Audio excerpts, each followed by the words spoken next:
በቅርቡ ከቱርክ የኔቶ ጉባኤ መልስ ከፍተኛ ጥበቃ የሚደረግለትን የአሜሪካ ፕሬዝደንት አውሮፕላን ኤርፎርስ ዋን እንደማታለያ በመጠቀም ፕሬዝደንት ዶናልድ ትራምፕ በምስጢር በምግብ ማጓጓዣ መኪና ተደብቀው እንዲወጡ የተደረገበት አስደንጋጭ ምክንያት ይፋ ሆኗል። ዎል ስትሪት ጆርናል እና ዋሽንግተን ፖስት እንደዘገቡት የእስራኤል የስለላ ተቋም ለዋሽንግተን ባስተላለፈው ድንገተኛ መረጃ መሰረት ኢራን በትራምፕ አውሮፕላን ላይ በትከሻ የሚሸከሙ የሚሳኤል ጥቃቶችን ልትሰነዝር አቅዳ ነበረ። ይህንን ተከትሎ ትራምፕ ከካሜራዎች ፊት ለፊት በኤርፎርስ ዋን ላይ እንደተሳፈሩ በማስመሰል በምስጢር በኤርፖርት ምግብ ማጓጓዣ መኪና ተሳፍረው በሌላ አነስተኛ የጦር አውሮፕላን እንዲወጡ የተደረገው እንዴት ነው? የውጭ ጉዳይ ሚኒስትሩ ማርኮ ሮቢዮ እና ጋዜጠኞች አደጋው ባነጣጠረበት አውሮፕላን ሲበሩ ትራምፕ ብቻቸውን የተደበቁበት ምስጢርስ ምንድን ነው? እስራኤል ለዩናይትድ ስቴትስ የሰጠችው የስለላ መረጃ ምን ያህል እውነተኛ ነው? ትራምፕስ ለምን የራሳቸውን ደህንነት ተቋም መግለጫ አስተባበሉ? ነገሩ የተከሰተው በቱርክ መዲና አንካራ ነው። ፕሬዚደንት ትራምፕ ከኳታር መንግስት በስጦታ የተበረከተላቸውንና በቅርቡ በከፍተኛ ወጪ የተሻሻለውን አዲሱን ቦይንግ 747 አውሮፕላን በመጠቀም ነበር ለኔቶ ስብሰባ ወደ አንካራ የተጓዙት። ነገር ግን ጉዞው ተጠናቆ ወደ ዋሽንግተን ለመመለስ ሲዘጋጁ ድንገተኛ የደህንነት መረጃ ደረሰም። የእስራኤል የደህንነት ምንጮች እንደጠቆሙት ከቱርክ ጋር ድንበር የምትጋራው ኢራን የትራምፕ አውሮፕላን ከአየር ማረፊያው ሲነሳ በትከሻ በሚሸከሙ ጸረ አውሮፕላን ሚሳይሎች ጥቃት ልትሰነዝርበት እንደሆነ ጥብቅ የስለላ መረጃ ደረሰም። ይህንን መረጃ ተከትሎ የሴክሬት ሰርቪስና የአሜሪካ ወታደራዊ አዛዦች ፈጣንና እጅግ ያልተጠበቀ ውሳኔ አስተላለፉም። በካሜራዎችና በጋዜጠኞች ፊት ትራምፕ ሰማያዊ ቀለም ወደ ነበረው የቀድሞው ኤርፎርስ ዋን አውሮፕላን እንዲወጡ ተደረገ። ሁሉም ሰው፣ ጋዜጠኞች፣ የአየር ኃይል ሰራተኞችና የትራምፕ የቅርብ አማካሪዎች ፕሬዚዳንቱ በዚህ አውሮፕላን ውስጥ እንዳሉ ነው የሚያውቁት። ነገር ግን ከካሜራዎች እይታ ውጭ የደህንነት አባላቱ እጅግ አስገራሚ ማታለያ ተገበሩ። ፕሬዚደንት ትራምፕና ጥቂት የደህንነት አባሎቻቸው አውሮፕላን ውስጥ ምግብና መጠጥ ለማስገባት የሚያገለግል የኤርፖርት ምግብ ማጓጓዣ መኪና ውስጥ ገቡ። መኪናው በሃይድሮሊክ ተነስቶ ከአውሮፕላኑ ተቃራኒ በኩል ባለው በር ትራምፕን ጭኖ ወረደ።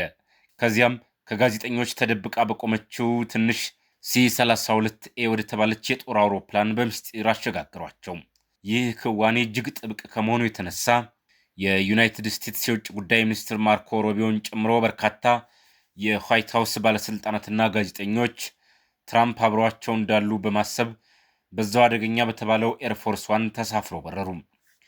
ጋዜጠኞች አውሮፕላኑ ሲነሳ የአውሮፕላኑን መስኮት መጋረጃዎች ሙሉ በሙሉ እንዲዘጉ በሴክሬት ሰርቪስ ተገደዱ። ፕሬዚደንቱ ግን በተለየ አነስተኛ ወታደራዊ አውሮፕላን ወደ እንግሊዝ ከዚያም ወደ ዋሽንግተን ተጓዙ። ይህ ታሪክ ይፋ ከሆነ በኋላ በዋሽንግተን ትልቅ የፖለቲካ ማዕበል ተነሳ። ጋዜጠኞች ትራምፕን ከበው ጠየቋቸው። በእርግጥ በምግብ ማጓጓዣ መኪና ተደብቀው የወጡት በኢራን ስጋት ምክንያት ነው ወይ አሏቸው። ትራምፕ የሰጡት ምላሽ ግን የራሳቸውን የደህንነት ተቋማት ዘገባና የእስራኤልን የስለላ መረጃ ያጣጣለ ነበረ። ትራምፕ እንዲህ አሉ። እኔ የሴክሬት ሰርቪስ እና የወታደራዊ አዛዦችን ትዕዛዝ መከተል ብቻ ነው የነበረብኝ። በሌላ አውሮፕላን እንድሳፈር ጠየቁኝ፣ እኔም አደረግኩት አሉ። እኔ በርካታ የደህንነት ስጋቶች ይደርሱብኛል፣ አላስጨነቀኝም። እንዲያውም እኔ የተሳፈርኩበት ሁለተኛው አውሮፕላን ይበልጥ ለጥቃት የተጋለጠ ነበር አሉ ዶናልድ ትራምፕ። በተጨማሪም ትራምፕ እስራኤል ይህንን መረጃ ሰጥታለች መባሉን ውድቅ በማድረግ አይደለም፣ እስራኤል ያመጣችው ምንም ነገር የለም ሲሉ ተናግረዋል። ነገር ግን እውነታው ምንድን ነው? የዋይት ሃውስ የኮሚኒኬሽን ዳይሬክተር ስቴቨን ቼንግ ዘገባውን ሙሉ በሙሉ ውድቅ አላደረጉትም። ይልቁንም አዲሱ አውሮፕላን የፕሬዝደንቱን ደህንነት የሚያረጋግጡ ከፍተኛ የደህንነት ፕሮቶኮሎች እንደተገጠሙለት ብቻ ተናግረዋል። የጋዜጠኞችና የባለስልጣናት ህይወት። የሴኔት ዲሞክራቲክ መሪ ቹክ ሁመር ኮንግረሱ በዚህ ጉዳይ ላይ በአስቸኳይ ማብራሪያ እንዲሰጠው ጠይቋል። ምክንያቱም የውጭ ጉዳይ ሚኒስትሩንና ጋዜጠኞችን አደጋ ላይ ጥሎ ፕሬዚዳንቱን ብቻ በሚስጥር ማሸሽ በደህንነት ፕሮቶኮል ላይ ትልቅ ጥያቄ ፈጥሯል። ይህ የአውሮፕላን ቅያሬ ድራማ በተራ ሁኔታ የተከሰተ አይደለም። በአሜሪካና በኢራን መካከል ያለው ውጥረት ከፍተኛ ደረጃ ላይ በደረሰበት ወቅት የተፈጸመ ነው።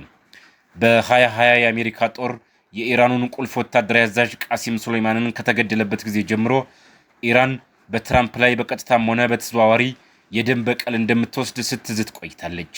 በቅርቡም በቴሄራን ጎዳናዎች ላይ የትራምፕና የቤተሰቦቻቸው ሬሳ ሳጥን የተሳለበት ግዙፍ የፖስተር ማስታወቂያ መለጠፉ የዚህ ማረጋገጫ ነው። ትራምፕ ግን በጋዜጣዊ መግለጫቸው ላይ ለኢራን ጠንካራ ማስጠንቀቂያ አስተላልፈዋል። እኔ ኢራንን ለማጥፋትም ሆነ ለማዳን የመጨረሻው ሰው ነኝ አሉ። ሁልጊዜም ይዋሹኛል። አሁን ግን በሆርሙዝ ሰርጥ ላይ ሙሉ በሙሉ ቁጥጥር አለን። ኢራን ምንም አይነት ቁጥጥር የላትም። እኛንን የምንቆጣጠረው፣ እኛንን ባለቤቶቹ።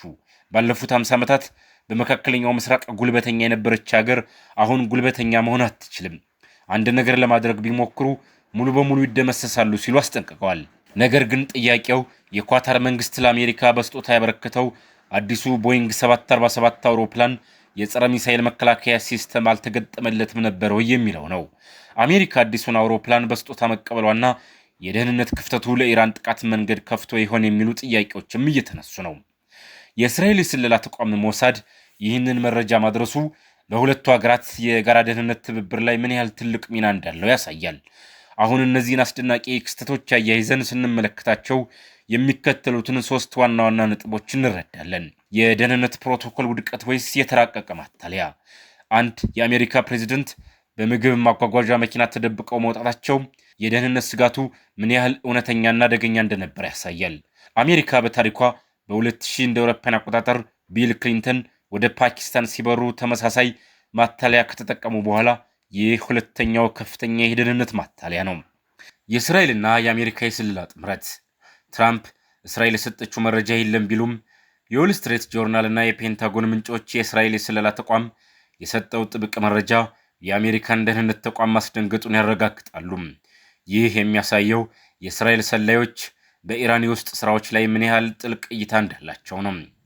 የመካከለኛው ምስራቅ ቀጣይ ስጋት። ኢራን በትራምፕ ላይ ጥቃት ለመሰንዘር አሁንም ዝግጁ መሆኗና አሜሪካ በሆርሙዝ ሰርጥ ላይ ሙሉ ቁጥጥር አለኝ ማለቷ በሁለቱ ሀገራት መካከል ያለው ቀጥተኛ ያልሆነ ጦርነት በማንኛውም ሰዓት ወደ ቀጥተኛ ወታደራዊ ግጭት ሊቀየር እንደሚችል ያመለክታል። የአሜሪካው ፕሬዝደንት ዶናልድ ትራምፕ ከቱርክ ሰማይ ስር በሚስጢር የተሰወሩበትና የእስራኤል የስለላ ተቋም የኢራንን ጥቃት ያከሸፈበት ይህ ክስተት የዓለም ፖለቲካ ምን ያህል አደገኛ ደረጃ ላይ እንደደረሰ አሳይቶናል። አሁን ጥያቄውን ወደ እናንተ እንመልሰው። ፕሬዚደንት ትራምፕ በምግብ ማጓጓዣ መኪና ተደብቀው ሲወጡ የውጭ ጉዳይ ሚኒስትራቸውንና ጋዜጠኞችን አደጋ ላይ ባለው አውሮፕላን ውስጥ ትተዋቸው መሄዳቸው ትክክለኛ የደህንነት እርምጃ ነው ወይስ ስህተት? ኢራን በትራምፕ ላይ ልትሰነዝረው ያሰበችው ጥቃትና አሜሪካ በሆርሙዝ ሰርጥ ላይ ያላት ቁጥጥር ወደ ትልቅ ጦርነት ያመራ ይሆን? ሐሳብና አስተያየታችሁን በኮሜንት ጻፉልን። ቪዲዮ ከተመቻችሁ ላይክ እና ሼር ማድረጋችሁን አትርሱ። አዳዲስ ትንታኔዎች እንዲደርሷችሁ ቻናላችንን ሰብስክራይብ ያድርጉ። በሚቀጥለው ጊዜ በሌላ ትንታኔ እስከምንገናኝ ሰላም ሁኑ።